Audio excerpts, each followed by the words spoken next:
Nahuli ang pagtangay ng lalaki sa isang nakaparadang motorsiklo sa Lipa City. Tutukan yan sa report ni Denise Abante. Pinaghahanap ngayon ng mga otoridad ang lalaking ito na nakajacket ng itim at maong na shorts matapos umano nitong nakawin ang isang nakaparadang motorsiklo sa gilid ng isang kainan sa Barangay Balintawak sa Lipa City pasado 3:00 ng madaling araw kanina.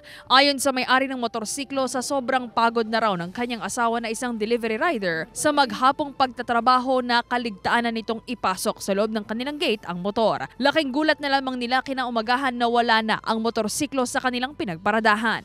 Wala pong parkingan kami. Kumbaga, eskinita lang ang daan. Doon po siya na-i-park ng asawa ko. Ayun po ay hulugan pa.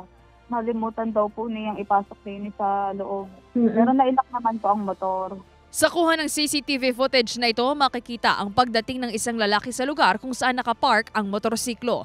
Mapapansin din na tumitingin-tingin pa sa paligid ang lalaki. Hindi na nakita pa ang mismong pagkuha sa motorsiklo pero maya-maya pa, makikita na itong sakay ng motorsiklo at mabilis na umalis. Ayon sa may-ari ng motorsiklo, na ipablotter na nila sa pulisya ang pangyayari at patuloy pang pinaghahanap ang suspect. Nakikiusap po kami na ibalik na lamang po sa amin.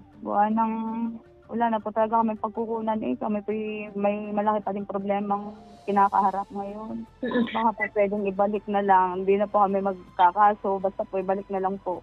Tiniyak naman ng pamunuan ng barangay na gagawa rin sila ng aksyon para sa agarang pagkakahuli sa suspect. Patatawag ko yung hepe mamaya ng tanod, katanong-tanong kung paano nangyari, kung anong oras. Mga kapulisan, yung mga impurid doon kasi yung mga magnanakaw dito sa Lipa ng motor.